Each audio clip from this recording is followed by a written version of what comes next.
পবিত্র কোরআনের সূরাতুল ইসরার ৭৮ নম্বর আয়াতে আল্লাহ পাক বলেন, আকিমিস সালাতা লিদুলুকিশ শামসি ইলা গাসাকিল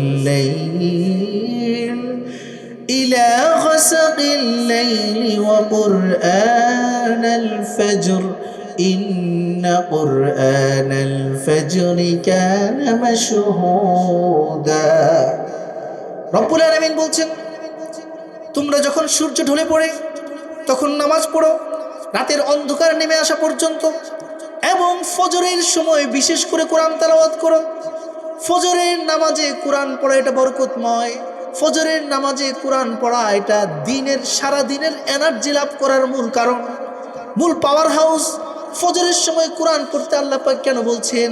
আল্লাহ পাক তার পরের অংশে বলছেন, ইন্না কুরআনাল ফাজরি কানা মাশহুদা। নিঃসন্দেহে ফজরের সময় যেই কোরআন পাঠ করা হয়, ফজরের সময় যেই কোরআনের তেলাওয়াত করা হয়, সেই কোরআনের তেলাওয়াতের জন্য রব্বুল আলামিন আসমান জমিনের সকল ফেরেশতাদেরকে মসজিদের মধ্যে হাজির করে দেয়। তো সবাই সাক্ষী দেয়, ফজরের সময় আসমান থেকে দিনের পাহারাদার ফেরেশতারা নেমে আসে, এবং রাতের পাহারাদার ফেরেশতা তো জমিনে থাকেই। যারা সন্ধ্যাবেলা নেমে আসছিল, রাতের পাহারাদার ফেরেশতারাও এলাকার মসজিদে হাজির হয়ে যায়, দিনের পাহারাদার ফেরেশতারাও এলাকার মসজিদে হাজির হয়ে যায়। আল্লাহু আকবার বলবেন না? একটু চিন্তা করে দেখেছেন, আমি আর আপনি যখন মসজিদে জামাতের সাথে নামাজ আদায় করতে ফজরের জামাতে হাজির হয়ে যাই, আমি আর ইমাম সাহেব, আপনি আর আমি একা না, আমাদের সাথে রাতের পাহারাদার ফেরেশতা এবং দিনের পাহারাদার ফেরেশতাকে একই সাথে হাজির করে দেন কে? আল্লাহ সুবহানাহু ওয়া তাআলা। চিন্তা করে দেখেন, আল্লাহ পাক ফেরেশতাদেরকে প্রশ্ন করেন, তোমরা আমার বান্দাদেরকে কেমন পেয়েছো? ফেরেশতারা আল্লাহকে বলেন, আল্লাহ, আমরা যখন গিয়েছি তখনও দেখেছি তারা নামাজ পড়ে, আবার যখন আপনার কাছে ফিরে আসব তখনও দেখি তারা মসজিদের নামাজে হাজির হয়ে আছে। সুবহানাল্লাহ। বাড়ি যেয়ে বললেন, আওয়াজ করে বলেন সুবহানাল্লাহ। তাহলে ফজরের নামাজ পড়বো তো আমরা ইনশাআল্লাহ। দুইটা হাত আল্লাহকে তুলে দেখাই, নারায়ে তাকবীর। আল্লাহ আমাদেরকে ফজরের নামাজ জামাতের সাথে আদায় করার তৌফিক দান করুন। প্রিয় বন্ধুরা আমার, খুব মনোযোগ। শুধু তাই নয়, ফজরের নামাজে যদি আমরা নামাজ পড়তে অভ্যস্ত হই তাহলে কি হবে, কি ফায়দা হবে? দুনিয়ার মধ্যে আমরা সবাই চাই আমেরিকা যাইতে, ইউরোপে যাইতে। কাউকে যদি আজকে এখানে ঘোষণা করা হয় যে আগামীকাল ফজরের নামাজে যারা হাজির হবে তাদেরকে আমেরিকার ফ্রি ভিসা দেওয়া হবে, কে কে হাজির হবেন না? সবাই হাজির হইব। সবাই কি হবে? হাজির হবে। কারণ আমেরিকার সিটিজেনশিপ হওয়া এটা পৃথিবীর অধিকাংশ নাগরিকদের স্বপ্ন। কিন্তু আপনি আমেরিকার সিটিজেন হতে চান, কিন্তু কখনো কি এটা প্রশ্ন করেন নাই, রব্বুল আলামিন, ওগো আল্লাহ, আপনি তো আমাদেরকে বানাইছেন, এমন একটা আমল বলে দেন যে আমল করলে আমেরিকানদের চাইতেও উন্নত জাতি হিসেবে আমরা নিজেদেরকে প্রতিষ্ঠিত করতে পারবো। আল্লাহ পাক বলেন যে 5 ওয়াক্ত নামাজ তো আদায় করবাই, কিন্তু বিশেষ করে সূরাতুল ইসরার ৭৮ নম্বর আয়াতে ফজরের নামাজকে ভালোভাবে আদায় করার কথা তোমাদেরকে বলে দিচ্ছি। কারণ কি? নবী করিম সাল্লাল্লাহু আলাইহি ওয়াসাল্লাম বলেন, আস-সুবহু বারাকা, সকালেই বরকত। সকালে কি? সবাই বলতে হবে, সকালে কি? বরকত। সকালেই বরকত। সকালবেলা যে কাজ করে আর যে দুপুরবেলায় সন্ধ্যাবেলায় কাজ শুরু করে, দুইজনের কাজ কশ্চিনকালেও সমান হতে পারে। আজকে আমেরিকানরা কেন উন্নত? তারা কেন অর্থনৈতিকভাবে উন্নত, গবেষণায় উন্নত, পড়াশোনায় উন্নত? এটা কখনো আমরা ভেবে দেখেছি? আমার কয়েকজন খালামণি আমেরিকায় থাকে, 5 জন। তো একদিন আমাকে ফোন দিয়ে প্রশ্ন করলো যে, ফজলু, আমি তো সকালেই ফজরের সময় কাজে চলে যাই, সময় কম থাকে, আমি যদি পরে ফজরের নামাজ কাজা করে দিই তাহলে কি আমার নামাজ আদায় হবে? আমি বললাম, পৃথিবীর সব কিছু হতে পারে, কিন্তু নামাজের ক্ষেত্রে কখনো বিলম্ব করা যাবে। কিন্তু আমি অবাক হয়ে গেলাম, আপনি ফজরের আগেই কাজে চলে যান। বাংলাদেশের কয়টা ফ্যাক্টরিতে ফজরের আগে উপস্থিত হয়? হ্যাঁ, আজকে আপনি বিল গেটস বলেন, ফেসবুকের মালিক মার্ক জুকারবার্গ বলেন, আর স্টারলিংক থেকে শুরু করে ইলন মাস্ক, যিনি বর্তমান পৃথিবীর সবচেয়ে বড় ধনী ইলন মাস্কের কথা বলেন, আমেরিকার সকল বড় বড় জায়ান্ট কোম্পানিগুলো তাদের ওয়ার্কিং আওয়ার শুরু করে ভোর 4টা থেকে 5টার মধ্যে, যখন আমেরিকার বুকে সূর্য উঠে না। তখন আমি আগ্রহী হলাম যে খালামণি আপনি কি আমাকে বলবেন যে আমেরিকার রুটিনগুলো কি? তিনি বললেন, আমরা ফজরের আগেই কাজে চলে যাই, বিকেলের মধ্যে আমরা কাজ থেকে ফিরে আসি, বিকেলবেলা একটু ঘোরাফেরা করি, মাগরিবের পরে ঘরে এসে মাগরিবের নামাজ পড়ে খাবার দাবার সেরে ফেলি, এসে পরে আমরা ঘুমিয়ে যাই, এবং রাত 8টা থেকে 9টার মধ্যে আপনি আমেরিকার শহরে কাকপক্ষীও খুঁজে পাবেন না। এই জন্য প্রিয় বন্ধুরা আমার, তারা নবী করিম সাল্লাল্লাহু আলাইহি সাল্লামের দেখানো সমস্ত উন্নত ফর্মুলা এবং কর্মপদ্ধতি গ্রহণ করে পৃথিবীর সেরা গবেষক, দার্শনিক এবং বর্তমান পৃথিবীর সেরা বিজ্ঞানীগুলো তারা উপহার দিতে পারছে। আর আমাদেরকে ফেসবুক আর ইউটিউবের মধ্যে ডুবায় রেখা একটা কর্মহীন, একটা দুর্বল জাতি হিসেবে আমাদেরকে প্রতিষ্ঠিত করতে চায়। কথা বলেন ঠিক কিনা? এই জন্য আমাদেরকেও যদি উন্নত হতে হয়, নবী করিম সাল্লাল্লাহু আলাইহি সাল্লাম যেই কথা বলেছেন, কাজ শুরু করতে হবে সকালবেলা। সকালবেলা ঘুমিয়ে থাকা যাবে না। দেখেন, মোরগগুলো যখন রাত্রে তাড়াতাড়ি ঘুমায়, সকালেও কি সে ঘুমায় নাকি তাড়াতাড়ি উঠে যায়? ভোর না হতেই কুকুর কুক ডাক দেয় কি দেয় না? মোরগ ডাকতে শুরু করে। কবি কত সুন্দর করে বলেছেন, আমরা আমাদের আজকের যে সিস্টেম, আমাদের ব্যবস্থাগুলো রাসূলের সুন্নাহ, আল্লাহ পাকের কোরআনের কথাগুলোকে না মানার কারণে, কোরআনের আদেশগুলোকে সমাজে বাস্তবায়ন না করার কারণে ওই মুরগি, গরু, ছাগলের চাইতেও নিকৃষ্ট জীবন হয়ে যাচ্ছে। মোরগটাকে ভোরবেলাতে উঠতে আমায় কয়, দেরি করে উঠে যে সে বুদ্ধিমান সে নয়। সকাল সকাল শুয়ে পড়ো, সকালেতে ওঠো, সব কিছুতেই বড় রবে, রইবে না কো ছোট। কথা বলেন ঠিক কিনা? মোরগ আমাদেরকে ভোরবেলায় ডেকে বলছে, উঠে যাও, মসজিদের সালাতে হাজির হও। মুয়াজ্জিন আজান দেয়, তখন আমাদের খবর হয় না। পৃথিবীর মধ্যে যদি আমরা জ্ঞানী হতে চাই, প্রতিষ্ঠিত হতে চাই এবং পৃথিবীর মধ্যে একটি উন্নত জাতি হিসেবে নিজেদেরকে প্রতিষ্ঠিত করতে চাই, সকল জাতির সেরা জাতি হতে চাই, তাহলে ফজরের নামাজ জামাতের সাথে আদায় করা ছাড়া বিকল্প কোনো রাস্তা।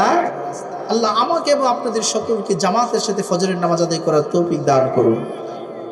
প্রিয় বন্ধুরা আমার, নামাজ যদি আমরা আদায় করি আমাদের আর কি ফায়দা হবে? নবীজি বলেন, পবিত্র কোরআনের সূরাতুল আনকাবুতের 45 নম্বর আয়াতে আল্লাহ পাক বলছেন, উতলু মা উহিয়া ইলাইকা মিনাল কিতাব ওয়া আকিমিস সালাহ ইন্নাস সালাতা তানহা আনিল ফাহশাই ওয়াল মুনকার। আল্লাহ পাক নবী করিম সাল্লাল্লাহু আলাইহি ওয়াসাল্লামকে বলেন, আপনার কাছে ওই হিসাবে আমি যেই কোরআনকে নাজিল করে দিয়েছি, সেই কোরআনকে আপনি মানুষের সামনে তেলাওয়াত করে শোনায়া দেন। কোরআন তেলাওয়াত করে শোনানো, কোরআন বুঝাইয়া দেওয়া, কোরআনের তাফসির করা, এটা নবীর উপর ফরজ করে দিয়েছেন কে?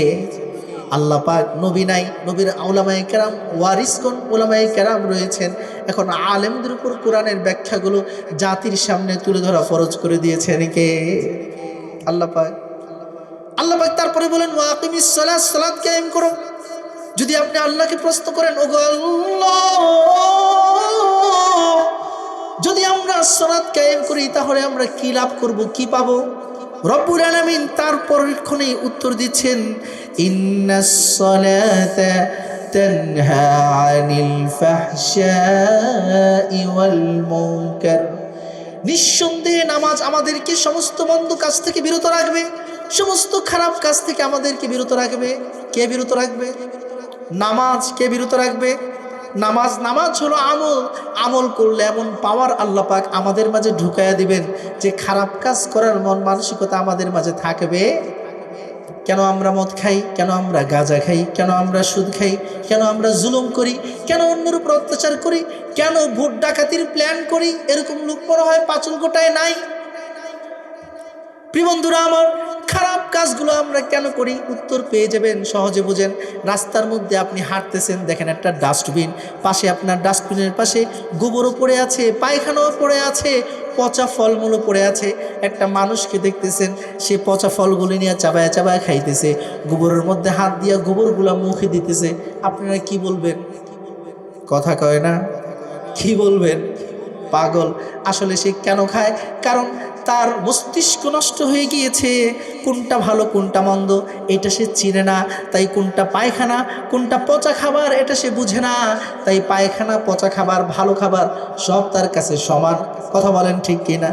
ঠিক একইভাবে মুসলমান যখন নামাজ পড়ে না, তার কলব মরে যায়, অন্তর মরে যায়, আত্মা নষ্ট হয়ে যায়, তার চক্ষু অন্ধ হয়ে যায়। দুনিয়ার ভালো খারাপগুলো সে চিনে না, ডাকাতি করতেও সে ভয় পায় না, এটা তার কাছে ঘৃণা লাগে না। একটু বলুন তো, আপনি আর আমি যদি আমার সামনে পায়খানা এনে দেয়, আমরা খাবো নাকি? কথা কয় না? আমরা খাবো না। কেন খাবো না? কারণ আমরা জানি এটা পায়খানা, দুর্গন্ধ আসে, খাইলে আমি অসুস্থ হতে পারি, পাগলও হইতে পারি, এমন হইতে পারে আমার মরণও হইতে পারে। কথা বলেন ঠিক কিনা? আমার সামনে পায়খানা আসলে আমি খাই না, কারণ আমার ব্রেন ভালো আছে। কিন্তু কেমন করে আমরা সমাজের মধ্যে এমন মানুষদেরকে দেখি যারা চোখের সামনে ডাকাতি করতেছে, জুলুম করতেছে, কেমন করে করতে পারে? আবার কিছু পাবলিক হৃদয়বান ফেসবুকে স্ট্যাটাস দেয়। আজকে $5 স্ট্যান্ডের মধ্যে দেখলাম প্রকাশ্যে ঘুষ আদায় করতেছে বিশেষ একটি বাহিনী। কিছুদিন আগে দেখলাম 36শে জুলাইয়ের পরে পুলিশের চোখের সামনে ডাকাতি করে, ছিনতাই করা ব্যাগ ছিনতাই করে নিয়ে যাচ্ছে, টাকা পয়সা নিয়ে যাচ্ছে, পুলিশ দাঁড়ায় দাঁড়ায় তামাশা দেখতেছে। আছে না নাই? বাংলাদেশের মধ্যেই ভিডিওগুলোর সমালোচনা হয়েছে কি হয় নাই? আপনি ভিডিওর মধ্যে দেখা আপনার মনে চাইছে এখন গিয়া ওই ছিনতাইকারীকে ধইরা জেলখানায় ভরে দিতে, কিন্তু ওই ছিনতাইকারীর সামনে যেই দাঁড়ানো পুলিশ, তার মন চাই নাই তাকে ধরতে। চিন্তা করেন, চিন্তার পার্থক্য এবং অন্ধত্ব, অন্তর্চক্ষু অন্ধ হওয়ার দৃষ্টান্ত আমাদের সমাজে আছে না নাই? চোখ মরে গেছে, অন্তরের চোখ কি হয়ে গেছে?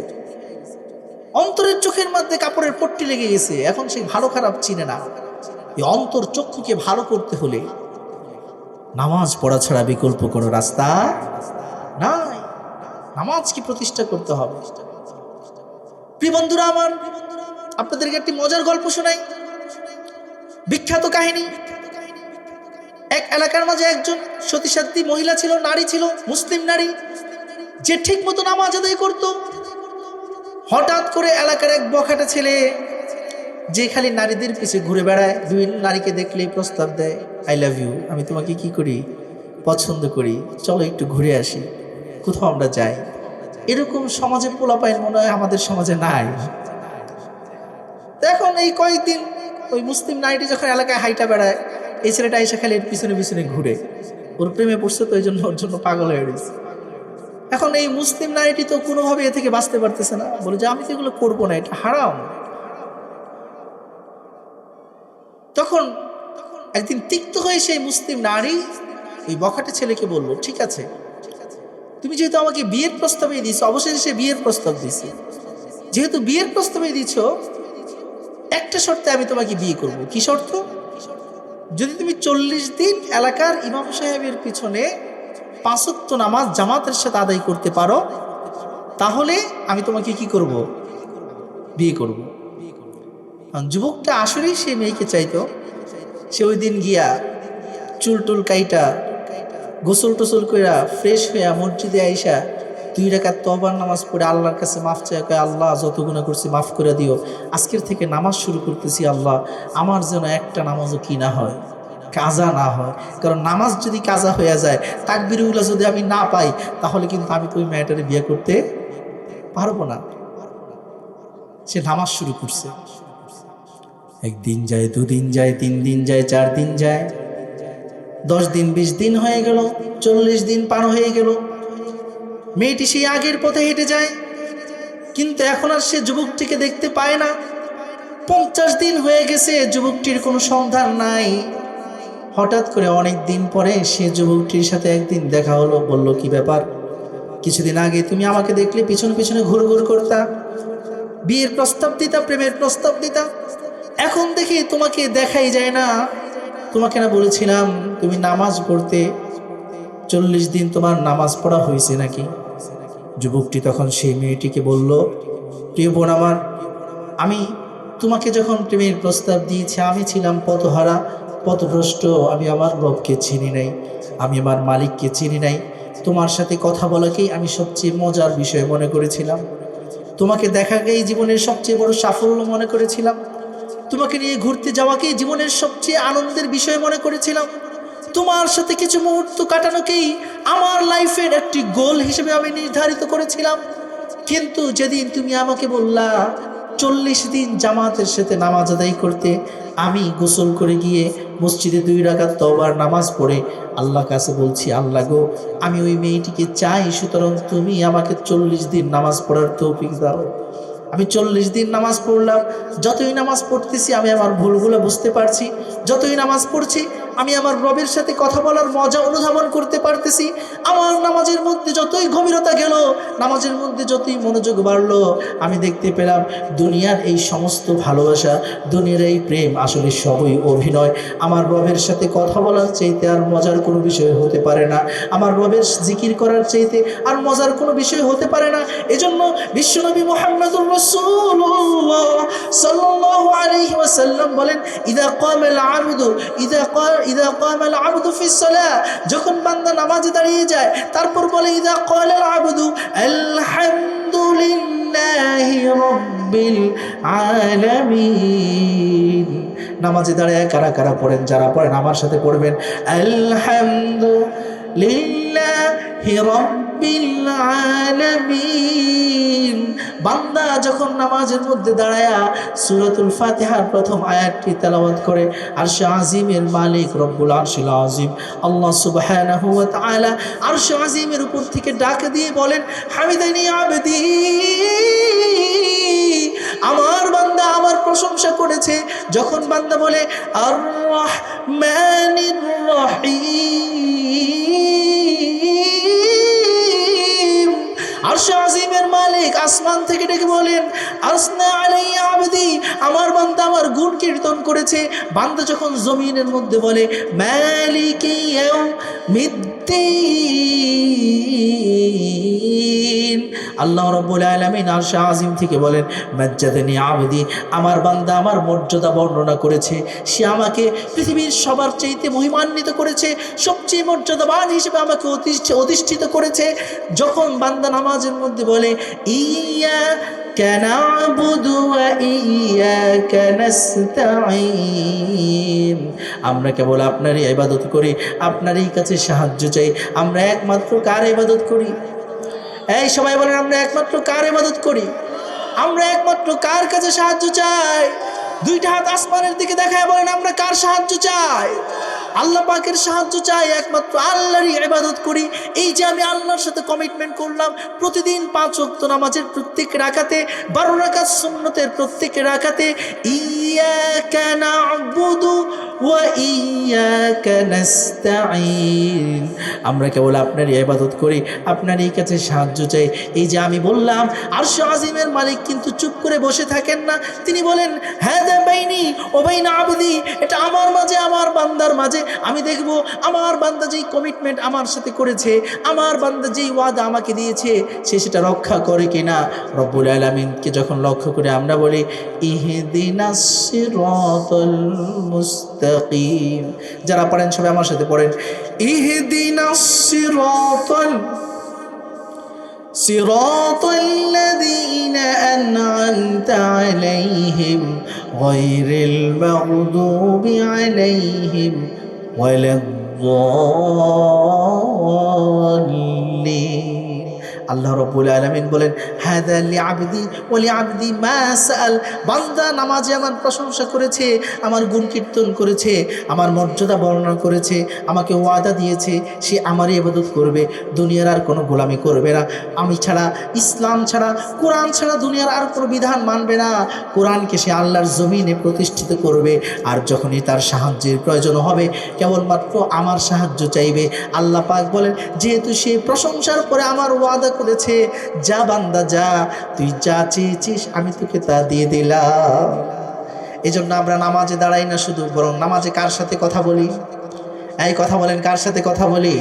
প্রশংসা সবই কেবল তোমারি, প্রশংসা সবই কেবল তোমারি রাব্বুল আলামিন। দয়ালু মেহেরবান করুণায় ফুরান, দয়ালু মেহেরবান করুণায় ফুরান, আর কেউ নয় তুমি মালিক শেষ বিচারের দিন, শেষ বিচারের দিন। তাহলে একমাত্র প্রশংসার মালিক কে?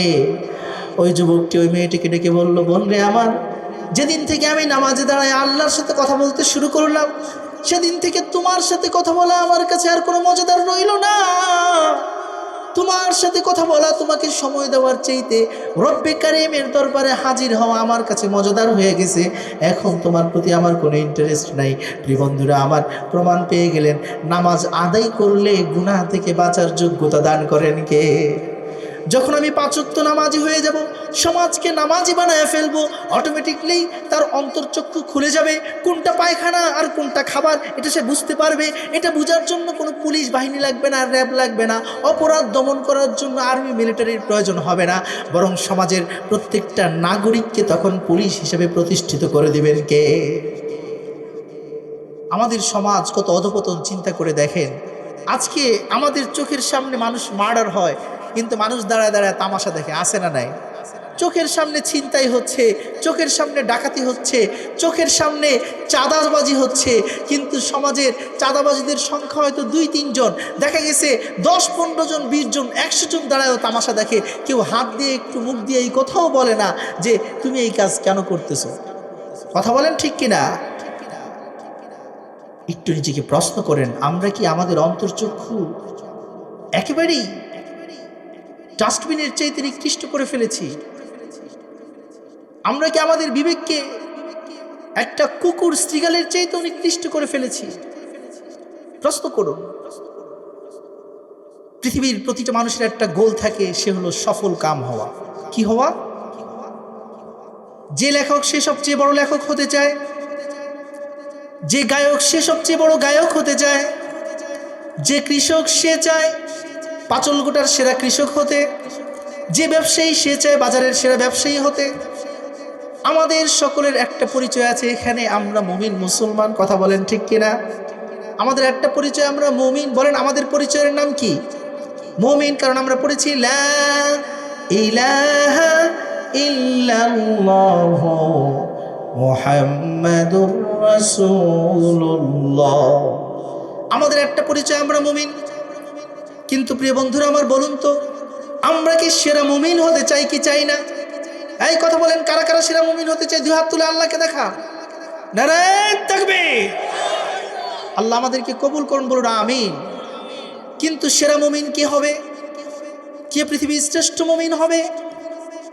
যদি আমরা আল্লাহকে প্রশ্ন করি, রব্বুল আলামিন সূরাতুল মুমিনুনের 1 এবং 2 নম্বর আয়াতে বলছেন, قد أفلح المؤمنون الذين هم في صلاتهم خاشعون। রব্বুল আলামিন সূরাতুল মুমিনুনের 1 এবং 2 নম্বর আয়াতে বলেন, মুমিনরাই সফল কাম। আল্লাহু আকবার। কারা সফল কাম? বলেন সবাই, কারা সফল কাম? মুমিনরাই সফল কাম। কিন্তু সফল মুমিন হতে হলে কি করতে হবে? তার পরক্ষণে রব্বুল আলামিন বলতেছেন, আল্লাযীনা হুম ফি সালাতিহিম খাশিউন। যারা তাদের নামাজের মধ্যে ধ্যান করবে, খুশু খুজুর সাথে, মনোযোগের সাথে নামাজ আদায় করবে, তারাই সফল কাম হবে। বিশ্ববিখ্যাত ইসলামিক স্কলার জাস্টিস আল্লামা তাকি উসমানী হাফিজাহুল্লাহ তিনি বলেন, তার কিতাবের মাঝে লিখেছেন, নামাজের মধ্যে কেমন করে আমরা খুশু খুজু অর্জন করব, মনোযোগ আনতে পারবো। আপনারা জানতে চান কি চান না? নামাজের মধ্যে মনোযোগ আনতে হলে আমাদের প্রথম কাজ সূরা ফাতিহার অর্থ শিখতে হবে। কিসের অর্থ? সূরা ফাতিহার অর্থ শিখতে হবে। সারা জীবন সূরা ফাতিহা পড়ে আসতেছেন, যাদের দাড়ি পাইকা গেছে, মনে তো হয় 60-70 বছর বয়স হয়ে গেছে, কিন্তু কয়জন সূরা ফাতিহার অর্থ জানেন? নাস ফালাক ইখলাসের অর্থ জানেন? নামাজে তো শেষের 10 থেকে 20টা সূরাই তেলাওয়াত করা হয়।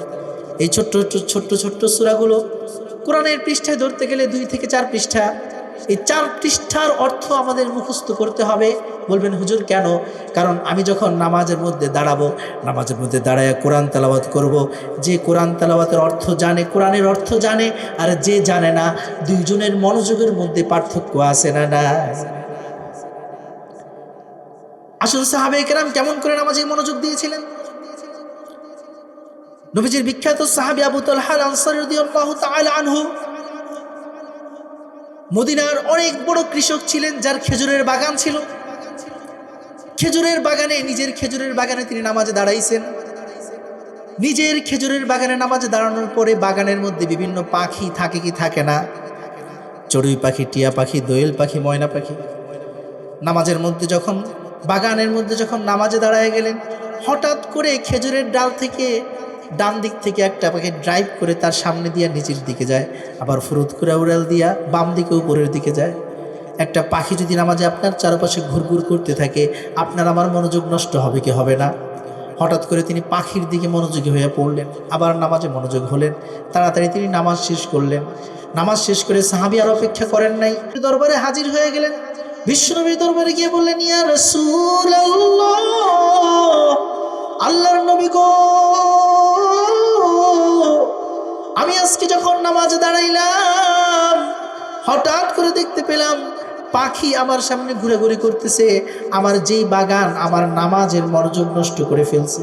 আমার যেই বাগান, আমার যেই বাগানের পাখি আমার নামাজের মধ্যে আল্লাহর ধ্যান থেকে আমাকে বিরত রাখছে। ওগো আল্লাহর নবী, এই বাগান আমি আমার মালিকানায় রাখতে চাই না, কারণ নামাজের চাইতেও আমার বাগান আমার কাছে প্রিয় নয়, বরং বাগানের চাইতে আমার নামাজ আমার কাছে প্রিয়। বাগানের চাইতে আমার নামাজ আমার কাছে অধিক ভালোবাসার, আমার ব্যবসার চাইতেও আমার নামাজ আমার কাছে অধিক প্রিয়, অধিক মূল্যবান। ওগো আল্লাহর নবী, যেই বাগান আমার নামাজের মনোযোগ নষ্ট করে দিয়েছে, ইয়া রাসূলুল্লাহ, আমি সেই বাগানটিকে সম্পূর্ণ আল্লাহর রাস্তায় দান করে দিলাম। সেই বাগানটিকে আমি আল্লাহর রাস্তায় দান করে দিলাম। এই বাগানের মালিকানা আমি রাখতে চাই। তারা কেমন ছিলেন আর আমরা কেমন? একটু প্রশ্ন করুন নিজেদেরকে। আজান হয়ে যায়, আমাদের কোনো খবর থাকে না, আমরা আমাদের কাজে ব্যস্ত থাকি। আর তারা তাদের কাজের ময়দানে থেকে যখন নামাজ আদায় করেছেন, সেই নামাজে মনোযোগ নষ্ট হয়েছে একটি পাখির কারণে। যেই মনোযোগ নষ্ট হওয়ার কারণে আল্লাহ পাক হয়তো তাকে ধরবেন না, কারণ পাখিটি তো এটা আল্লাহ পাকের মাখলুক। এই পাখিকে শৃঙ্খলাবদ্ধ করা তার ক্ষমতা নাই, এই জন্য আল্লাহ পাক তাকে ধরবেন না। কিন্তু তাদের তাকওয়া, তাদের অন্তরে আল্লাহর ভয় এতটা পাওয়ারফুল ছিল যে তার মালিকানাধীন বাগানে আল্লাহর সৃষ্টি পাখি তার নামাজের মধ্যে যখন মনোযোগ নষ্ট করেছে, এক মুহূর্ত দেরি করে নাই, আল্লাহর জন্য সেই বাগানটিকে আল্লাহর রাস্তায় দান করে দিয়েছে। এমন ছিলেন তারা নামাজে মনোযোগী। শুধু তাই নয়, হিকায়াতুস সাহাবার মাঝে বিখ্যাত শেখুল হাদিস আল্লামা জাকারিয়া কান্দলবি রাহিমাহুল্লাহ তিনি উল্লেখ করেন, আল্লাহর নবীর একজন বিখ্যাত সাহাবী ছিলেন আব্দুল্লাহ ইবনে জুবাইর রাদিয়াল্লাহু তাআলা আনহু। আব্দুল্লাহ ইবনে জুবাইর রাদিয়াল্লাহু তাআলা আনহু বুজুর্গ সাহাবীদের মধ্যে একজন, অনেক বড় জ্ঞানী ছিলেন, আলেম ছিলেন। তার সন্তান ছিল ইয়াহিয়া। ঘরের মধ্যে একদিন তিনি নামাজ পড়তে দাঁড়ালেন। ঘরের মধ্যে যখন তিনি নামাজ পড়তে দাঁড়ালেন, দেখা গেল হঠাৎ করে ঘরের বাহির থেকে একটি সাপ ঘরের ভিতর ঢুকে গেছে। আব্দুল্লাহ ইবনে জুবাইর রাদিয়াল্লাহু তাআলার স্ত্রী এটা লক্ষ্য করলেন। তিনি নামাজে ছিলেন না, পাশে দাঁড়ায় ছিলেন। তিনি স্বামীকে বললেন, একটু দূরে ছিলেন, আশঙ্কা করেছিলেন সাপটি সন্তানের কাছে চলে এসেছে। সাপ এসে ছোবল দিলে, বিশেষ করে পানির সাপের চাইতে মাটির সাপ বেশি বিষাক্ত, মরুভূমির সাপ আরও বেশি বিষাক্ত, জঙ্গলের সাপের চাইতে পাহাড়ের সাপ বেশি বিষাক্ত। বন্ধুরা আমার, যেহেতু সেটা মরুভূমির এলাকা, সাপগুলো অনেক ভয়ঙ্কর। সেই আব্দুল্লাহ ইবনে জুবাইর রাদিয়াল্লাহু তাআলা আনহুকে তার প্রিয়তম স্ত্রী বারবার ডেকে বলতেছেন, স্বামী গো, তাড়াতাড়ি ছেলেকে ধরেন। ও স্বামী, নামাজ পড়ে পড়েন, আগে ছেলেকে বাঁচান, সাপটা থেকে ছেলেকে আপনি বিরত রাখেন। স্বামীর কোনো খবর নাই, স্বামী এদিকেও তাকায় না ওদিকেও তাকায় না। দৌড়াইয়া আব্দুল্লাহ ইবনে জুবাইর রাদিয়াল্লাহু তাআলা আনহুর স্ত্রী তার সন্তান ইয়াহিয়ার কাছে এসে সাপটিকে মেরে ফেললেন। অতঃপর স্বামী যখন নামাজ শেষ করলো, নামাজ শেষ করার পর স্ত্রী বলতেছে, কি খবর, আপনি কি মানুষ? এতবার ডাক দিলাম, ধ্যান হয়ে গেছেন নাকি? একটু শুনলেন না? মনোযোগ কই ছিল? নফল নামাজই তো পড়তেছেন, নফল নামাজ তো আপনি পরেও কি করতে পারবেন? আদায় করতে পারবেন। জীবন বাঁচানো তো ফরজ, আপনার ছেলেকে সাপের ছোবল দিলে তো সে মরে যেত। তখন আব্দুল্লাহ ইবনে জুবাইর রাদিয়াল্লাহু তাআলা বললেন, তুমি কি বলছো, আমি তো কিছুই বুঝতেছি না। স্ত্রী বললেন, আমি আপনাকে এতবার নামাজে ডাক দিলাম, আপনি একবারও শোনেন নাই, আপনি একবারও মনোযোগ দিতে পারেন নাই। প্রিয় বন্ধুরা আমার, আব্দুল্লাহ ইবনে জুবাইর রাদিয়াল্লাহু তাআলা আনহু সেদিন যে উত্তর দিয়েছিলেন, এটা স্বর্ণাক্ষরে লিখে রাখার মতো। সেদিন তিনি বলেছিলেন, যদি আমি নামাজে দাঁড়িয়ে পৃথিবীর কথার দিকে আমার মনোযোগ যায়, তাহলে সেই নামাজ কিসের নামাজ? আল্লাহু আকবার! সেই নামাজ কিসের নামাজ? আর আমাদের অবস্থা কি? নামাজের মধ্যে দাঁড়ানোর পর ঠ্যাঙের নিচে যদি মশা একটা বসে, দাঁড়াইছে সোজা হয়ে, পুরা ব্যাকা হয়ে গিয়ে ঠ্যাঙের তলে গিয়ে থাপ্পড় দিয়া মশা মারে, আছে না নাই? অথবা নামাজের মধ্যে দুই ঠ্যাঙে বাইরে বাইরে করে মশা মারে। এই হলো আমাদের নামাজের অবস্থা। এবার চিন্তা করে দেখেন যে আমরা কোথায় আর সাহাবায়ে কেরাম কোথায়। উলাইকা বাইহি ফাজিনি বিমিসলিহিম ইদা জামাআতনা ইয়া জারিরুল মাজামিউ। এরাই ছিলেন আমাদের পূর্বপুরুষ মহান সাহাবায়ে কেরাম, যাদের অনুসরণ করলে আমাদেরকে জান্নাতে বানিয়ে দিবেন কে? আওয়াজ করে বলুন কে? জান্নাতে আমরা কারা কারা যেতে চাই, দুটো হাত তুলে দেখাই। নারায়ে তাকবীর! জান্নাতে যেতে হলে নামাজ পড়া ছাড়া বিকল্প কোনো রাস্তা নাই। নবীজি বলেছেন, আসসালাতু মিফতাহুল জান্নাহ, নামাজ হলো জান্নাতের চাবি। কাল কিয়ামতের ময়দানে যখন হাসরের কঠিন সময় চলে আসবে, যারা নামাজি হবে তাদের হাতে জান্নাতের চাবি তুলে দেবেন কে? जन्नत में लेके जाएगी, जन्नत में लेके जाएगी चाहत रसूल की, माया घेरा रंगीन पृथिवी নয়তো সুখের খনি। কথা বলেন ঠিক কিনা? এই দুনিয়া আসল সুখের জায়গা নয়। আসল সুখের জায়গা কোথায়? জান্নাতে। বলেন আসল সুখের জায়গা কোথায়? जन्नत में लेके जाएगी, जन्नत में लेके जाएगी चाहत रसूल की, माया घेरा रंगीन पृथिवी নয়তো সুখের খনি। জান্নাত চির সুখের ঘর, জান্নাত চির সুখের ঘর, যদি জানতে ওগো তুমি, মায়া ঘেরা রঙিন পৃথিবী নয়তো সুখের খনি। জান্নাতে পাবে তুমি মহান প্রভু আল্লাহর দান, জান্নাতে পাবে তুমি মহান প্রভু আল্লাহর দিদার, জান্নাতে পাবে তুমি মহান প্রভু আল্লাহর দিদার, জান্নাতে পাবে তুমি নাজ নিয়ামত অপার। শর্ত একটাই, তোমাকে দিতে হবে কুরবানি, শর্ত একটাই, তোমাকে দিতে হবে কুরবানি। করতে পারো যদি তুমি, করতে পারো যদি তুমি সেই আল্লাহর গোলামি, মায়া ঘেরা রঙিন এ পৃথিবী নয়তো সুখের খনি। প্রিয় বন্ধুরা, আমরা একমাত্র গোলামি করবো কার? আল্লাহ সুবহানাহু ওয়া তাআলা। সাহাবায়ে কেরাম কেমন করে নামাজে মনোযোগ দিয়েছিলেন? বিখ্যাত সাহাবী আলী ইবনে আবি তালিব রাদিয়াল্লাহু তাআলা আনহু একবার জিহাদের ময়দানে তার পায়ের মধ্যে তীর বল্লম লেগে গিয়েছে। তীর ঢুকার পরে এফোড় ওফোড় হয়ে গেছে। সাহাবায়ে কেরাম ৫-১০ জন মিলে টেনে বের করতে পারে না। চিৎকারে কেউ আলীর কাছে যেতে সাহস করতেছে না। সবার চেষ্টা দেখে নবী করিম সাল্লাল্লাহু আলাইহি ওয়াসাল্লাম বললেন, আলীকে ছেড়ে দাও। মুয়াজ্জিনকে ডেকে বললেন, বিলালকে ডেকে বললেন, আরিহনা ইয়া বিলাল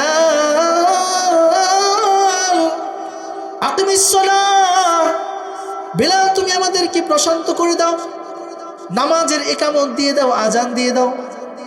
এদিকে বিশ্বনবী দুইজন সাহাবীকে আলাদা রেখে বললেন, আজান যখন হয়ে যাবে, ইকামত যখন হয়ে যাবে, আলী ইবনে আবি তালেব, আলী যখন নামাজের কাতারে দাঁড়িয়ে যাবে, তোমরা নামাজের কাতারে দাঁড়ানো অবস্থায় আলীর পা থেকে এক টান দিয়ে তীরটাকে বের করে ফেলবা। কথা মতো দুইজন সাহাবী রেডি থাকলো। নবীজি যেভাবে বলেছেন, বিলাল যখন আজান দিল, আজান দেওয়ার পরে আলী ইবনে আবি তালেব রাদিয়াল্লাহু তাআলা আনহু এত প্রচণ্ড ব্যথা নিয়ে, যেই তীর বিদ্ধ হওয়ার পর পা দিয়ে রক্ত ঝরে পড়তেছে, টপ টপ করে রক্ত পড়তেছে, চিন চিন ব্যথা করতেছে, কিন্তু আজান হওয়ার পরে আলী ইবনে আবি তালেব রাদিয়াল্লাহু তাআলা আনহু দুনিয়ার তার সমস্ত ব্যথার কথা ভুলে গেলেন। ইকামত হলে এই জখম, তীর বিদ্ধ হওয়া পা নিয়ে তিনি নামাজের কাতারে দাঁড়ায় গেলেন। আমরা তো রিকশার থেকে উষ্টা খেয়ে পড়লেও পরে নামাজে আসতে চাই না, আছে না নাই? একটু চিন্তা করে দেখেন সাহাবায়ে কেরাম কেমন ছিলেন আর আমরা কেমন। আলী ইবনে আবি তালেব রাদিয়াল্লাহু তাআলা আনহু কঠিন ব্যথা নিয়ে নামাজের কাতারে হাজির হয়ে গেলেন। নামাজের মধ্যে যখন তিনি দাঁড়ালেন, ইতিপূর্বে নামাজের বাহিরে 10 জন 12 জন সাহাবী মিলা যেই তীর বের করতে পারতেছে না, নবীজির শিখানো বক্তব্য অনুযায়ী 2 জন সাহাবী আসতে গিয়া আলী ইবনে আবি তালেব রাদিয়াল্লাহু তাআলা পাটা ধরে একটা টান দিয়া তীর বের করে ফেলেছেন। আলী ইবনে আবি তালেবের কোনো খবর নাই। চিন্তা করে দেখেন কেমন ছিলেন তারা। আর আমাদের নামাজের মনোযোগের অবস্থা কি? এই জন্য তো আল্লাহ পাক বললেন, قد أفلح المؤمنون الذين هم في صلاتهم خاشعون। সেই সকল মুমিনরাই সফল কাম হবে যারা তাদের নামাজে মনোযোগী হবে। সাহাবায়ে কেরাম যেমন নামাজে মনোযোগী হয়েছিলেন, তারা যেমন নামাজে আল্লাহর সাথে কথা বলার জন্য, আল্লাহর প্রেমে পাগল হওয়ার জন্য, আল্লাহর ভালোবাসায় নিজেদেরকে ডুবানোর জন্য মাতোয়ারা ছিলেন, যতদিন পর্যন্ত সাহাবীদের মতো আমরা আমাদের নামাজকে করতে না পারবো, সত্যিকার দুনিয়ার রাজত্ব ক্ষমতা আমরা কোশ্চিনকালেও লাভ করতে পারবো না। এই জন্য সাহাবীদের মতো আমরা নামাজ পড়বো তো ইনশাআল্লাহ। 2টা হাত তুলে আল্লাহ আমাদের সকলকে সাহাবীদের মতো নামাজ পড়ার তৌফিক দান করি, বলি আমিন। হাত নামাই প্রিয় বন্ধুরা আমার, সাহাবীদের ওলা সাহাবী ওলা গুণ আমাদেরকে অর্জন করতে হবে। আরো অনেক ঘটনা আছে, কিন্তু নামাজ পড়লে আমাদের সবচেয়ে বড় কি ফায়দা হবে? সমাজের মধ্যে আমরা সবাই একসাথে থাকলে ভালো লাগে না খারাপ লাগে? এখানে উঁচু স্তরের নিচু স্তরের সমাজের সব শ্রেণীর লোক আছে না নাই? কিন্তু সবাই একই সামিয়ানায় একই ভালোবাসায় ঈদের আনন্দ নিয়ে আমরা উপস্থিত হয়ে গেছি।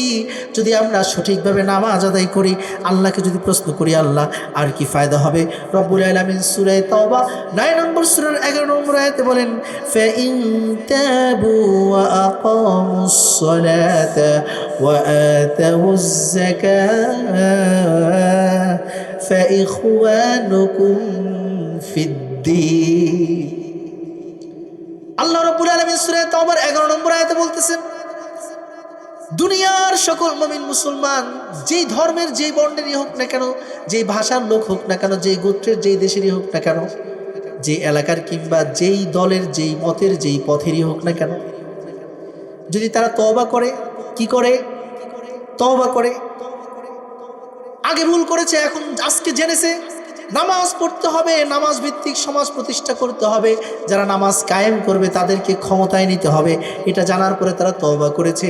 যে মতেরই হোক না কেন, তারা তওবা করে আকামুস সালাত, সালাত কায়েমের প্রতিজ্ঞা করেছে, সালাতকে সমাজের মধ্যে প্রতিষ্ঠিত করার সংকল্প করেছে। কারা কারা আল্লাহর জমিনে সালাতকে প্রতিষ্ঠিত করতে চায়? 2টা হাত তুলে দেখায়। আল্লাহ আমাদের সকলকে আল্লাহর জমিনে সালাত প্রতিষ্ঠা করার তৌফিক দান করুন। আল্লাহ পাক কি বলছেন মনোযোগ দিয়ে শুনুন। সূরা তাওবা 9 নম্বর সূরার 11 নম্বর আয়াতে আল্লাহ পাক বলেন, ফাইন তাবু, যদি তারা তওবা করে, ফিরে আসে, আগে ভুল করেছে এখন আর ভুল করব না, আগে ভুল পথে ছিলাম, ভুল মতের অনুসারী ছিলাম, এখন আর ভুল পথ আমরা গ্রহণ করব না, বরং সমাজের মধ্যে নামাজ পড়ব, নামাজ পড়াবো, নামাজকে প্রতিষ্ঠিত করব ইনশাআল্লাহ। আল্লাহ পাক সবাইকে তৌফিক দান করুন। আল্লাহ বলেন, যদি তারা তওবা করে নেয়, তারপর সমাজের মধ্যে নামাজকে প্রতিষ্ঠা করে, ইকামতুস সালাহ করে, ওয়া আতাউজ যাকাত, এবং যাকাত আদায় করে, ফা ইখওয়ানুকুম ফিদ্দীন, তাহলে তোমরা একে অপরে ভাই হয়ে যাবা। ভাইয়ের বন্ধন বড় কঠিন বন্ধন। ভাইয়ের বন্ধনের চাইতেও বড় বন্ধন দ্বীনি ভাইয়ের বন্ধন। আমাদের মা আমাদের বাবা আমাদেরকে জন্ম দিয়ে জন্মসূত্রে ভাই বোন বানায়া দিয়েছেন। কিন্তু যদি তারা ঈমানের কালিমা না পড়ে তাহলে কিন্তু তাদের সাথে সম্পর্ক রাখা যাবে না। আবু বকর সিদ্দিক রাদিয়াল্লাহু তাআলা আনহু বদরের জিহাদের পরে তার ছেলে আব্দুর রহমান যখন মুসলমান হয়েছে, বদরের জিহাদে তার আবু বকর সিদ্দিক রাদিয়াল্লাহু তাআলা আনহু ছেলে মুসলমান ছিল না, কাফেরদের পক্ষ হয়ে মুসলমানদের বিরুদ্ধে জিহাদ করছে। বাবা মুসলমান, ছেলে কাফের। বাবা আবু বকর নবীজির পক্ষে, ছেলে আবু জাহেলের পক্ষে। তখন ইসলাম গ্রহণ করেন নাই। ইসলাম গ্রহণ করার পরে আবু বকর সিদ্দিক রাদিয়াল্লাহু তাআলা আনহুর সামনে এসে তার প্রিয় পুত্র গল্প করতেছে, বাবা বদরের ময়দানে আমি সামনে পাইছিলাম, কিন্তু বাপ হইছেন বিধায় আমি আপনার উপর তরবারি তুলে নাই, ছেড়ে দিছি। আবু বকর সিদ্দিক রাদিয়াল্লাহু তাআলা আনহু বললেন, ছেলে তুমি কান খুলে শুনে নাও, তুমি তো বদরের জিহাদে কাফের ছিলা, এখন নতুন মুসলমান হইছো। বদরের জিহাদে আমাকে মারার সুযোগ পেয়েও তুমি মারো নাই, কিন্তু যদি সেই বদরের ময়দানে তুমি আমার তরবারির সামনে চলে আসতা, তোমার দেহ থেকে কল্লাটাকে আলাদা করতে আমি আবু বকর 1 সেকেন্ডও দেরি করতাম না। এরাই ছিলেন সাহাবায়ে কেরাম। অপরদিকে মক্কার সাহাবী যারা হিজরত করতে বাধ্য হয়েছেন, মক্কার আবু জাহেল, উতবা সাহেব, আবু লাহাব তাদেরকে মক্কার জমিনে থাকতে দেয় নাই, নামাজের সমাজ প্রতিষ্ঠা করতে দেয় নাই, ঈমান ইসলামের সমাজকে প্রতিষ্ঠা করতে দেয় নাই। সাহাবায়ে কেরামের জন্য হিজরতের অনুমতি হয়ে গেল। সমস্ত সাহাবীরা নবী করিম সাল্লাল্লাহু আলাইহি ওয়াসাল্লাম যখন মক্কা থেকে হিজরত করে মদিনায় চলে গেলেন, মদিনায় যাওয়ার পরে বিশ্বনবী মুহাম্মদুর রাসূলুল্লাহ সাল্লাল্লাহু আলাইহি ওয়াসাল্লাম আখা রাসূলুল্লাহ সাল্লাল্লাহু আলাইহি ওয়াসাল্লাম বাইনাল মুহাজিরিন ওয়াল আনসার, মক্কার সাহাবীদেরকে মদিনার সাহাবী, মক্কার মুসলমান সাহাবীকে মদিনার মুসলমান সাহাবীর সাথে মিলায়া ভাই ভাই বানায় দিয়েছেন। কেমন ভাই? শুধুমাত্র দ্বীনের সম্পর্কের ভাই তেমন না, বরং সম্পদের উত্তরাধিকারের সম্পত্তিরও ভাগ তাদেরকে দিয়ে দিছে।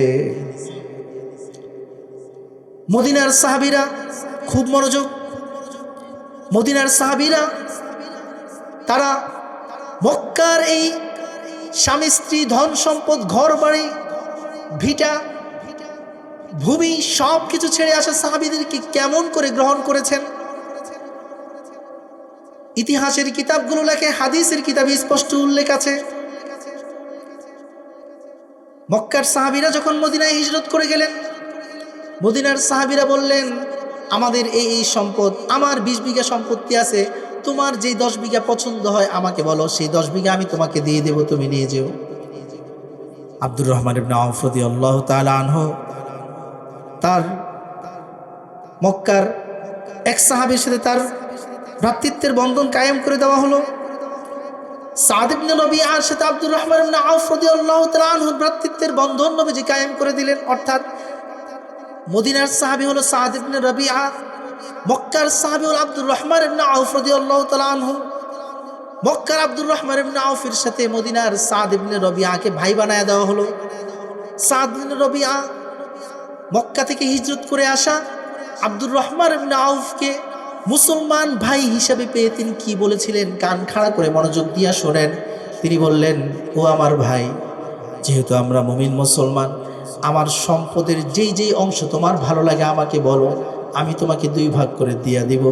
এখানেই শেষ হয় নাই।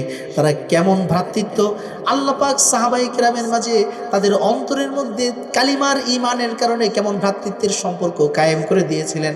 আরও মনোযোগ দিয়ে শুনুন। পৃথিবীর মধ্যে মানুষ সবচেয়ে যার প্রতি বেশি আসক্ত হয় সেই জিনিসের নাম কি? নারী।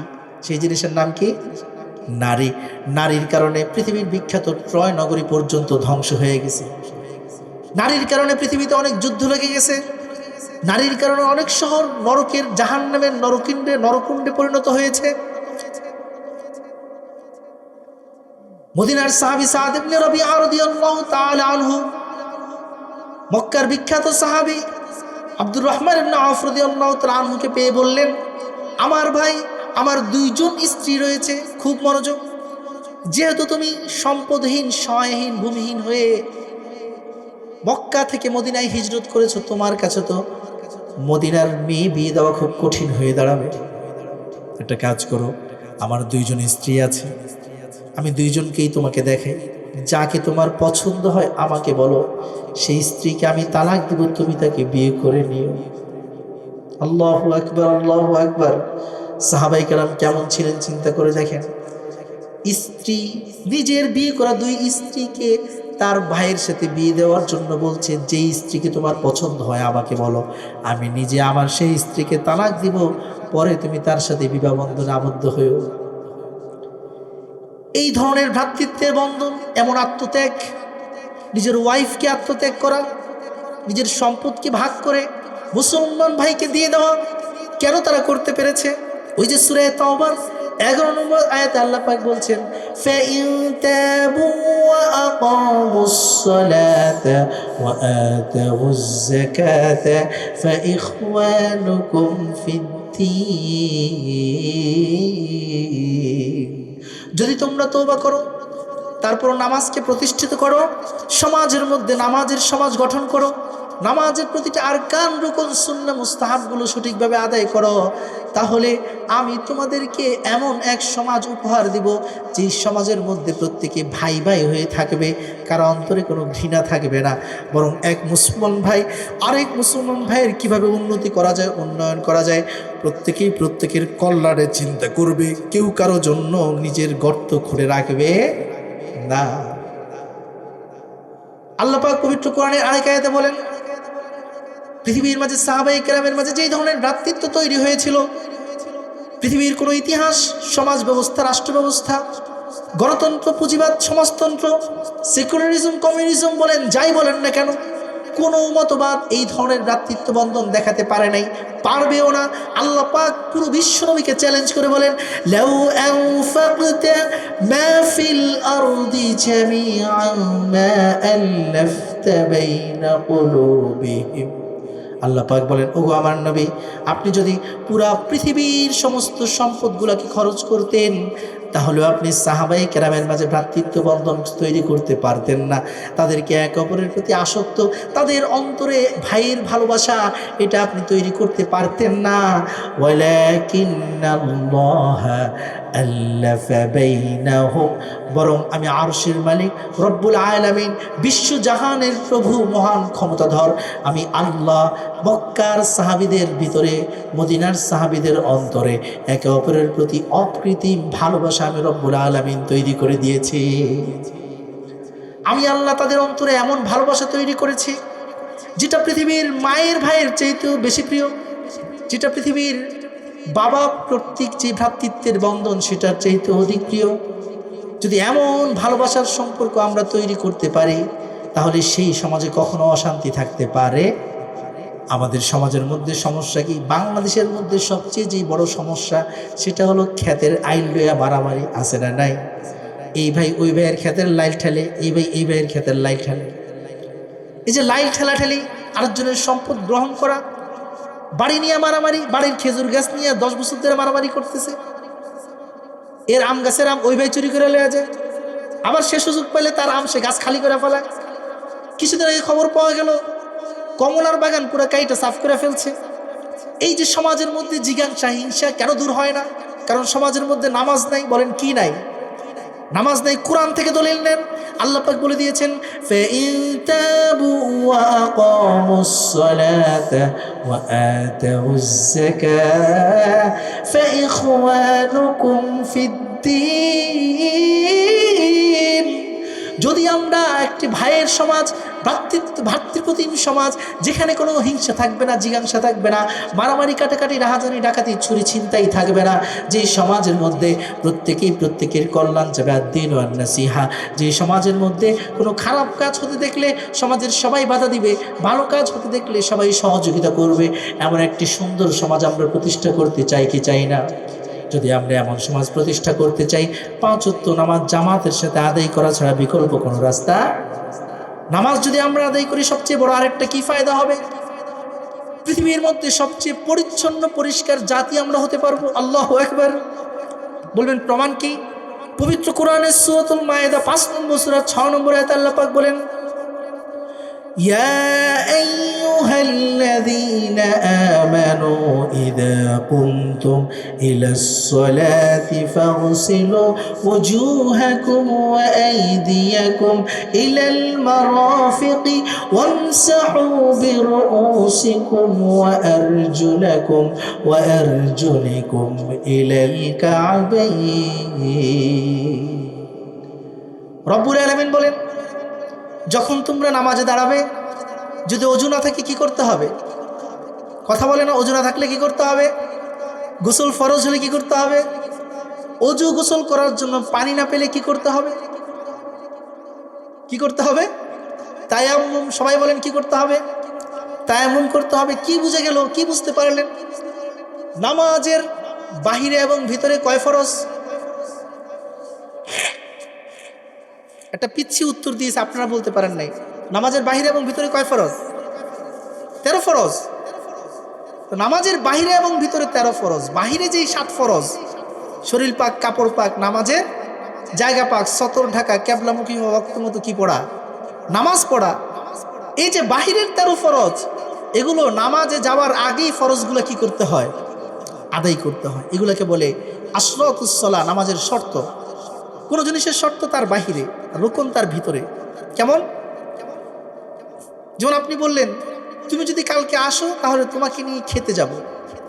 তাহলে আসা আগে না খাওয়া আগে? কথা বলেন, আসা আগে না খাওয়া আগে?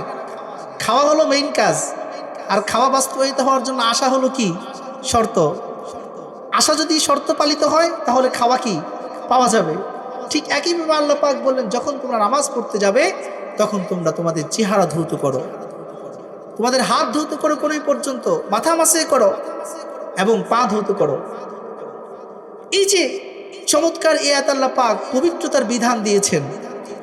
আমি 2008 সালে 9 সালে যখন জামিয়া রহমানিয়ায় পড়াশোনা করি, শেখুল হাদিস আল্লামা আজিজুল হক সাহেব হুজুরের কাছে, তখন একটা পত্রিকা আছে সাপ্তাহিক 2000, বিশেষ একটি পত্রিকার সাপ্তাহিক সংখ্যা। এখানে একটা আর্টিকেল লেখা হয়েছে, খুব মনোযোগ। এই বাহিরে চিল্লাচিল্লি করছে কারা? এদেরকে একটু কষ্ট করে বসায় দেন। ভলান্টিয়ার নেই? 2-1জন গিয়ে এদেরকে ডেকে মাহফিলে নিয়ে আসেন, পরিবেশ নষ্ট করতেছে। আসলে বাচ্চারা তো বুঝে না, তাদের সাথে আরেকটা জাতি আছে, তার নাম কি? শয়তান। তো আল্লাহ পাক আমাদেরকে শয়তান থেকে হেফাজত করে সবাই বলে আমিন। যে কথা বলতেছিলাম প্রিয় বন্ধুরা আমার, খুব মনোযোগ। আমেরিকার পাশেই অ্যান্টার্কটিকা মহাসাগর, যেখানে ঠান্ডা, আমাদের বর্তমান সবচেয়ে যে কম ঠান্ডা যেদিন হয়েছে, 14 ডিগ্রি সেলসিয়াস তাপমাত্রা নেমে আসছিল বাংলাদেশের মধ্যে, এই প্রথম অনেক বছর পরে। এই বছর কিন্তু মোটামুটি ভালোই শীত পড়ছে, কথা বলেন ঠিক কিনা? অন্য বছরের তুলনায় শীতের পরিমাণ কম না বেশি? বেশি। কিন্তু বলুন তো, সাইবেরিয়া, রাশিয়ার সেই সাইবেরিয়ান অঞ্চল, যেখানে শীতের তাপমাত্রা -71 ডিগ্রি সেলসিয়াস, -71। আপনি গরম পানি করে আনবেন, গরম পানি যখন গরম পানি আপনি উপরে মারবেন, বরফ হয়ে নিচে নামবে। আল্লাহু আকবার।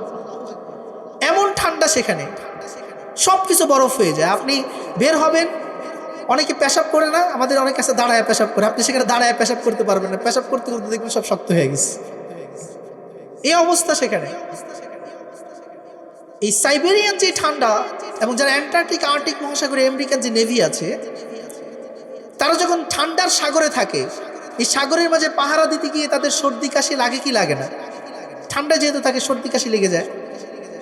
ডাক্তারদেরকে বলা হলো, আপনারা গবেষণা করেন যে কেমন করে, কি কাজ করলে আমাদের নেভি যারা আছে, নৌবাহিনী যারা আছে, যারা এই বরফের সাগরে জাহাজের মধ্যে থাকে, তাদের ঠান্ডা লাগবে না। কারণ আমেরিকান ডাক্তাররা দীর্ঘ সময় গবেষণা করে একটা প্রসেস বের করছে। সামনে আল্লাহু আকবার বলার জন্য রেডি হয়ে থাকেন, কানটাকে খাড়া করেন, দেখেন ইসলামের সাথে কিভাবে মিলে যায়।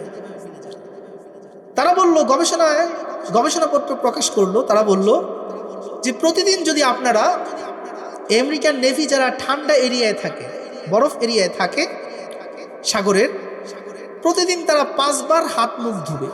5 বার কি ধৌত করবে? আল্লাহু আকবার। চিন্তা করে দেখেন, খুব ভালো করে মনোযোগ।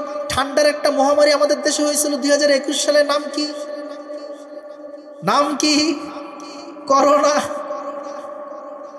করোনারে সবাই বলে ধরো না, কিন্তু যারে ধরে সে ছাড়ে না। সেই করোনার ঠান্ডার মহামারীতেও ডাক্তাররা বলেছে স্যানিটাইজেশন ইউজ করেন, বারবার হাত ধুন, মুখ ধুন। হাত মুখ পরিষ্কার রাখেন, নিজের পা পরিষ্কার রাখেন, বাহির থেকে আসলে পা ধুবেন, হাত ধুবেন, মুখ ধৌত করবেন। প্রিয় বন্ধুরা আমার, চিন্তা করে দেখেন কেমন অসাধারণ বিষয়। আল্লাহ সুবহানাহু ওয়া তাআলা মুসলিম জাতিকে পৃথিবীর সবচেয়ে ক্লিন নিট পরিষ্কার পরিচ্ছন্ন জাতি হিসাবে প্রতিষ্ঠিত করার জন্য রব্বুল আলামিন 1400-1500 বছর আগে পবিত্র কোরআনের মধ্যে সবচেয়ে পরিষ্কার পরিচ্ছন্ন জাতি হিসাবে পৃথিবীর সকল মহামারী থেকে মুক্ত থাকার মহা ঔষধ ওযু এবং গোসলের ফরজ আল্লাহ পাক মুমিনদেরকে দান করে দিলে। এই জন্য করোনাকালীন যারা মসজিদে গেছে দেখবেন তারা করোনা আক্রান্ত হয় নাই, আর যারা করোনার ভয়ে এসি রুমের মধ্যে আবদ্ধ হয়েছে তাদের করোনা ধরছে কি ধরে নাই? এদেরকে করোনা ছাড়ে নাই। কারণ করোনায় কোন জিনিস বাঁচাবে আর কোন জিনিস মারবে এটা সবচেয়ে ভালো জানেন কে? আওয়াজ করে বলেন কে? আল্লাহ পাক। বিখ্যাত একটি কিতাব আছে কালিউবি আদবের কিতাব, এখানে দুই বন্ধুর ঘটনা আছে। এক বন্ধুর নাম হলো ইসম, আরেক বন্ধুর নাম হলো আব্দুল্লাহ। ইসম খুব সুন্দর করে নামাজ আদায় করত, তার প্রশংসা চারিদিকে হয়ে গেছে। আব্দুল্লাহ এত সুন্দর করে নামাজ আদায় করতে পারতো না। আব্দুল্লাহ ইসলামকে ডেকে বলে, বন্ধু ইসলাম, তোমার নামাজ এত সুন্দর, তুমি এত ভালো করে নামাজ আদায় করো, এমন কি করো তুমি যে তোমার নামাজ এত সুন্দর, তোমার প্রশংসা চারিদিকে ছড়িয়ে পড়েছে? ইসলাম তার বন্ধু আব্দুল্লাহকে ডেকে বলল, দুনিয়ার সকল মানুষ নামাজ আদায় করতে গিয়ে শুধুমাত্র তাদের বাহ্যিক অঙ্গটাকেই ধৌত করে, অজু করে, পবিত্র করে, কিন্তু আমি যখন নামাজের অজু করি, আমি এই কথা চিন্তা করি, আমি যখন নামাজের অজু আমার চেহারার মধ্যে পানি ঢালি, আমি চিন্তা করি আমার চেহারার চামড়ার সাথে সাথে চেহারার যে গুণাগুলো আছে সেগুলো আল্লাহ পাক ধুয়ে মুছে সাফ করে দেয়। আমি যখন হাত ধৌত করি, পা ধৌত করি, মাথা মাসাই করি, আমি আমার অন্তরকেও পবিত্র করে দিই। এই জন্য আমার নামাজ এত বেশি সুন্দর, এত বেশি উন্নত। ইমাম আজম আবু হানিফা রহমতুল্লাহ আলাইহির বিখ্যাত ঘটনা আছে। পৃথিবীর মানুষ যখন তার সামনে কেউ অজু করত, তিনি অজুর পানির সাথে গুনাহগুলোকে ঝরে যাইতে দেখতেন। এই লোকটা কি কি গুনাহ করছে, অজুর পানির সাথে গুনাহ ঝরে যায়। নবী করিম সাল্লাল্লাহু আলাইহি ওয়াসাল্লাম বলছেন, মুমিন বান্দা যখন চেহারায় পানি ঢালে, চেহারার সমস্ত গুনাহগুলো পানির সাথে ঝরে যায়। হাতের মধ্যে যখন পানি ঢালে, হাতের গুনাহগুলো অজুর পানির সাথে ঝরে যায়। পায়ের মধ্যে যখন পানি ঢালে, পা দ্বারা যত গুনাহ করেছে সেগুলো পায়ের পানির সাথে ঝরে যায়। মাথা যখন মাসাই করে, মস্তিষ্কের গুনাহগুলো তার মাথা থেকে ঝরে যায়। চিন্তা করে দেখেন, নামাজের যে অজু, নামাজের পূর্বের যে গোসল, নামাজের আগে যে তায়াম্মুম, এটাকে যদি শুধুমাত্র আমরা সায়েন্টিফিকভাবে চিন্তা করি তাহলে আমরা ভুল করব। এই নামাজের অজু যেমন করে আমাদেরকে দুনিয়ার পরিচ্ছন্ন পরিষ্কার জাতি হিসেবে প্রতিষ্ঠিত করে, ঠিক একইভাবে এই নামাজের অজু আমাদের অন্তরকেও পরিষ্কার করে একজন আল্লাহওয়ালার অন্তর বানায়া দেয়। অজু করে নামাজেতে যাও দাঁড়িয়ে, ডাকো প্রভুকে মন ভরিয়ে। কথা বলেন ঠিক কিনা? অজু করে নামাজেতে যাও দাঁড়িয়ে, ডাকো প্রভুকে মন ভরিয়ে। জীবনকে রাঙাতে ফুলে ফুলে সাজাতে, জীবনকে রাঙাতে ফুলে ফুলে সাজাতে, আল্লাহ আল্লাহ আল্লাহ বলো, আল্লাহ আল্লাহ আল্লাহ বলো। ভোর হলো খুকুমনি ওঠো ওঠো, ওঠো এবার নামাজ পড়ো। কথা বলেন ঠিক কিনা? এই জন্য 5 ওয়াক্ত নামাজ যখন আমরা আদায় করব, আমাদেরকে পৃথিবীর সবচেয়ে শক্তিশালী, সবচেয়ে পরিচ্ছন্ন, টাইমের ক্ষেত্রে সচেতন, টিম ম্যানেজমেন্টের ক্ষেত্রে পাওয়ারফুল, পৃথিবীর সবচেয়ে শ্রেষ্ঠ জাতি হিসেবে প্রতিষ্ঠিত করে দিবেন কে? আল্লাহ সুবহানাহু ওয়া তাআলা। আল্লাহ পাকের এই জন্য 5 ওয়াক্ত নামাজ আমাদেরকে আদায় করতে হবে। স্বল্প সময়ে আপনাদের সামনে কয়েকটি পয়েন্ট বললাম, আমি মাত্র আপনাদের সামনে 9টি পয়েন্ট বলেছি, এখনও আরও 7টি পয়েন্ট বাকি আছে। প্রিয় বন্ধুরা আমার, যে কথা বুঝাইতে চাইতেছিলাম, যদি আমরা নামাজকে ঈমানের পরে প্রতিষ্ঠিত না করি তাহলে কশ্চিনকালেও আমরা শ্রেষ্ঠ মুসলমান মুমিন হিসাবে নিজেদেরকে প্রতিষ্ঠিত করতে পারবো না। আজকে যখন ইমাম সাহেব মসজিদে নামাজের জন্য ডাক দেয়, আমরা মুবাল্লিগরা, বিভিন্ন দায়ীরা যখন আমাদেরকে গিয়ে নামাজের কথা বলে, আমরা কি বলি? হুজুর লুঙ্গি নষ্ট আছে না নাই, পায়জামা নষ্ট। ও প্রিয় বন্ধু, তুমি কি ফিটার খাও নাকি? তোমার বয়স কি এখন 2 বছর 2.5 বছর নাকি যে তোমার মা তোমার ন্যাপকিন পাল্টায় দিতে হয়? এই কথাটা বলতে একটু লজ্জা হলো না যে তোমার কাপড় নষ্ট? 20-30 বছরের তাগড়া যুবক হয়ে গেছো, 60-70 বছরের প্রৌঢ় হয়ে গেছো, এখনও তোমাকে নামাজের কথা বললে তুমি বলো আমার লুঙ্গি নষ্ট, পায়জামা নষ্ট, নামাজ পড়তে পারবো না, কালকে থেকে পড়বো। অথবা নামাজের কথা বললে বলে কাজ আছে। কি আছে? কাজ আছে। বলেন তো একজন মুমিনের সবচেয়ে বড় কাজের নাম কি? নামাজ। ঈমান আনার পর একজন মুমিনের সবচেয়ে বড় কাজের নাম হলো নামাজ। এজন্য কখনো মুমিন নামাজ তরক করতে পারে? এজন্য নামাজকে বলা যাবে না কাজ আছে, বলুন কাজকে বলতে হবে কি আছে? কথা বলেন সবাই, কাজকে বলতে হবে কি আছে? নামাজকে বলো না কাজ আছে, কাজকে বলো আমার নামাজ আছে। কথা বলেন ঠিক কিনা? সবাই আমার সাথে বলেন, নামাজকে বলো না কাজ আছে, কাজকে বলো আমার নামাজ আছে। নামাজ বিহীন পরপারে কি জবাব দিবে তুমি প্রভুর কাছে? ফজর কাটে ঘুমের ঘোরে, জোহর কাজে কাজে, আসর কাটে খেলায় ধুলায়, মাগরিব মাঝে মাঝে। ফজর কাটে ঘুমের ঘোরে, জোহর কাজে কাজে, আসর কাটে খেলায় ধুলায়, মাগরিব মাঝে মাঝে। ইশার সময় হইলে থাকো মিছে দুনিয়ার পিছে, নামাজকে বলো না কাজ আছে, কাজকে বলো আমার নামাজ আছে। নামাজকে বলো না কাজ আছে, কাজকে বলো আমার নামাজ আছে। প্রভুর হুকুম মানো রে ভাই, থাকো তুমি যেথায়, সময় গেলে পাবে না ফিরে, মরণ তোমায় লইবে গিরে। জেনে রেখো মরণ তোমার অতি কাছে, নামাজকে বলো না কাজ আছে, কাজকে বলো আমার নামাজ আছে। নামাজ বিহীন পরপারে কি জবাব দেবে তুমি প্রভুর কাছে? ইনশাআল্লাহ আমরা সবাই 5 ওয়াক্ত নামাজ জামাতের সাথে আদায় করবো তো ইনশাআল্লাহ। কারা কারা করবো? দুটো হাত তুলে দেখায় আল্লাহকে। নারায়ে তাকবীর, লিল্লাহি তাকবীর। আল্লাহ পাক আমাদের সকলকে কবুল করুন, সবাই বলে আমিন। আপনাদের সামনে এখন যিনি আলোচনা করবেন, অত্যন্ত গুরুত্বপূর্ণ আলোচনা পেশ করবেন, কেউ যাবেন না, এটা জান্নাতের বাগান। এই জান্নাতের বাগানে আমরা যদি আজকে শেষ মুনাজাত দিয়ে যাই, কসম করে বলতে পারি আল্লাহ পাক আমাদের সমস্ত সগীরা গুনাহগুলোকে মাফ করে দেবেন ইনশাআল্লাহ। এই জন্য এই সুযোগ কিন্তু এলাকার মধ্যে আসে না। আপনাদের এলাকার মাহফিল, এটাকে সফল করা আপনাদের দায়িত্ব। আল্লাহ পাক আমাদের সকলকে আখিরি মুনাজাত দিয়ে সফল কাম হয়ে, পাক সাফ হয়ে, নিজেদের ঘরে পবিত্র হয়ে ফেরার তৌফিক দান করে বলে আমিন। আসসালামু আলাইকুম ওয়া রাহমাতুল্লাহ।